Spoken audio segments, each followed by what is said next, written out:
ಇನ್ನು ಮೇಕೆದಾಟು ಯೋಜನೆ ವಿರೋಧಕ್ಕೆ ಆಕ್ರೋಶ ವ್ಯಕ್ತವಾಗ್ತಾ ಇದೆ. ನೋಡಿ, ತಮಿಳುನಾಡು ಸರ್ಕಾರದ ವಿರುದ್ಧ ಪ್ರತಿಭಟನೆಗಳು ನಡೀತಾ ಇದೆ. ಇದು ಆನೇಕಲ್ ಗಡಿಯಲ್ಲಿ ವಾಟಾಳ್ ನಾಗರಾಜ್ ಅವರ ಧರಣಿ. ತಮಿಳುನಾಡು ಮುತ್ತಿಗೆಗೆ ಹೋರಾಟಗಾರರು ಮುಂದಾಗಿದ್ದು ಹೆದ್ದಾರಿ ತಡೆದು ಪ್ರತಿಭಟನೆಯನ್ನ ನಡೆಸಿದ್ದಾರೆ ಹೋರಾಟಗಾರರು. ಸದ್ಯ ಪೊಲೀಸರು ಹೋರಾಟಗಾರರನ್ನ ವಶಕ್ಕೆ ಪಡೆದಿದ್ದಾರೆ. ನೋಡಿ, ತಮಿಳುನಾಡಲ್ಲೂ ಕೂಡ ಪ್ರತಿಭಟನೆ ಆಗ್ತಾ ಇದೆ ಮೇಕೆದಾಟು ವಿರೋಧಿಸಿ. ಈಗ ರಾಜ್ಯದಲ್ಲಿ ಕೇಳಿ ಬರ್ತಾ ಇರುವಂತಹ ಧ್ವನಿ ಅಂದ್ರೆ ಮೇಕೆದಾಟು ಯೋಜನೆ ಆಗ್ಲೇಬೇಕು ಅನ್ನುವಂಥ ನಿಟ್ಟಿನಲ್ಲಿ ರಾಜ್ಯ ಸರ್ಕಾರದಿಂದಲೂ ಕೂಡ ಪ್ರಯತ್ನಗಳಾಗ್ತಾ ಇದೆ. ಈ ಕುರಿತಂತೆ ತಮಿಳುನಾಡು ಸರ್ಕಾರದ ವಿರುದ್ಧ ಇವತ್ತು ಪ್ರತಿಭಟನೆ ನಡೆದಿದೆ.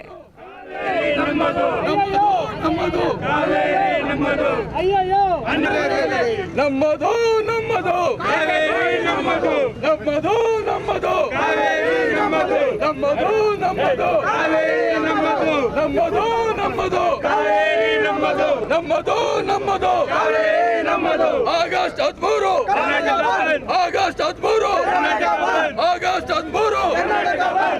13 ಬಗ್ಗೆ ಹೆಚ್ಚಿನ ಡೀಟೇಲ್ಸ್ ಅನ್ನ ನೀಡ್ತಾರೆ ನಮ್ಮ ಪ್ರತಿನಿಧಿ ಶಿವರಾಜ್ ಕುಮಾರ್. ನೇರ ಸಂಪರ್ಕದಲ್ಲಿ ನಮ್ಮನ್ನ ಜಾಯ್ನ್ ಆಗ್ತಾ ಇದ್ದಾರೆ.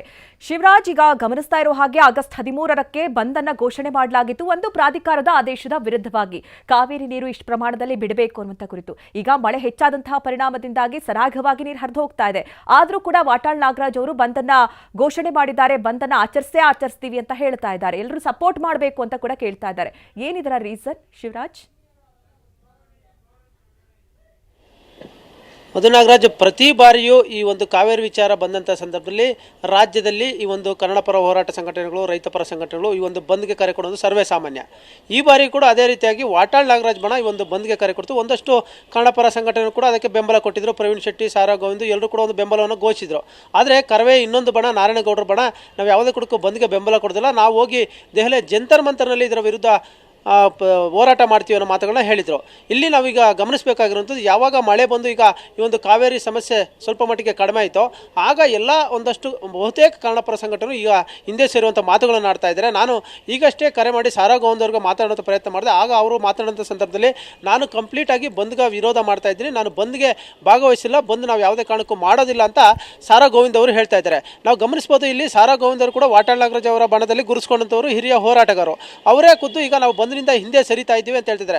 ಅದೇ ರೀತಿಯಾಗಿ ಈಗ ಮತ್ತೊಂದು ಕಡೆ ಪ್ರವೀಣ್ ಶೆಟ್ಟಿ ಅವರು ಕೂಡ ಈಗ ಹಿಂದೆ ಸರಿಯುವ ಮಾತುಗಳನ್ನು ಆಡ್ತಾ ಇದ್ದಾರೆ. ಯಾಕಂದರೆ ಈ ಬಂದ್ರಿಂದಾಗಿ ಸದ್ಯಕ್ಕೆ ಯಾವುದೇ ರೀತಿಯ ಪ್ರಯೋಜನವಿಲ್ಲ. ಜನರು ಕೂಡ ಒಂದು ಆಕ್ರೋಶಗಳನ್ನು ಹೊರ ಹಾಕ್ತಾ ಇದ್ದಾರೆ. ಬಂದ್ ಮಾಡಿದ್ರೆ ಆರ್ಥಿಕವಾಗಿ ನಮ್ಮ ರಾಜ್ಯಕ್ಕೆ ನಷ್ಟವಾಗುವಂಥದ್ದು.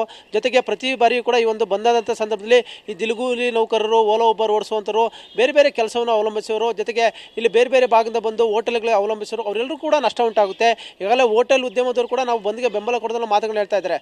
ಬಹುತೇಕವಾಗಿ ಇದನ್ನು ಗಮನಿಸ್ತಾ ಹೋದರೆ ಓಲಾ ಉಬರ್ ಅಸೋಸಿಯೇಷನ್ ಕೂಡ ನಾವು ಇನ್ನೂ ನೋಡಿ ತೀರ್ಮಾನ ಮಾಡ್ತೀವಿ. ಯಾಕಂದರೆ ಸದ್ಯ ಮಟ್ಟಿಗೆ ನಮಗೂ ಕೂಡ ಆ ರೀತಿಯಾದ ಇಂಟ್ರೆಸ್ಟ್ ಇಲ್ಲ. ಯಾಕಂದರೆ ಸದ್ಯಕ್ಕೆ ಕಾವೇರಿ ವಿಚಾರ ತಾರ್ಕಿಕವಾಗಿ ಅಂತ್ಯವಾಗಬೇಕು. ಯಾಕಂದರೆ ಇದನ್ನು ಕೇವಲ ಪ್ರತಿ ಬಾರಿ ಬಂದ್ ಮಾಡಿದೆ ಅದರಿಂದ ಯಾವುದೇ ರೀತಿಯ ಪ್ರಯೋಜನವಾಗೋದಿಲ್ಲ. ಬಂದ್ರಿಂದ ಆರ್ಥಿಕವಾಗಿ ನಮ್ಮ ರಾಜ್ಯಕ್ಕೆ ನಷ್ಟವಾಗುತ್ತೆ ವಿನಃ ಅದರಿಂದ ಯಾವುದೇ ಪ್ರಯೋಜನಗಳು ಆಗ್ತಾ ಇಲ್ಲ ಅನ್ನೋ ಮಾತುಗಳನ್ನ ವ್ಯಕ್ತಪಡಿಸ್ತಾ ಇದ್ದಾರೆ. ಆ ಒಂದು ನಿಟ್ಟಿನಲ್ಲಿ ನೋಡ್ತಾ ಹೋದರೆ ಈಗ ಶಾಲಾ ಕಾಲೇಜುಗಳು ಬಹುತೇಕ ಮಂದಿ ಈಗ ಒಬ್ಬೊಬ್ಬರೇ ಹಿಂದೆ ಸೇರುವಂಥ ಮಾತುಗಳನ್ನ ಆಡ್ತಾ ಇದ್ದಾರೆ. ಹೀಗಾಗಿ ಆಗಸ್ಟ್ 13ರಂದು ವಾಟಾಳ್ ನಾಗರಾಜ್ ಅವರು ಏನು ಘೋಷಣೆ ಮಾಡಿದ್ರು ಬಂದು, ಅದು ಬಹುತೇಕ ಸಾಕಷ್ಟು ಸುಮಾರು 80% ಸಂಘಟನೆಗಳು ವಾಪಸ್ ಪಡೆಯುವಂಥ ಸಾಧ್ಯತೆ ಇದೆ.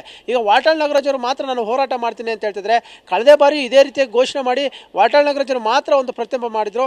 ಅದು ಎಷ್ಟು ಮಟ್ಟಿಗೆ ಫೇಲ್ಯೂರ್ ಆಗುತ್ತೆ ಅನ್ನೋದನ್ನು ಗಮನಿಸಿದ್ವಿ.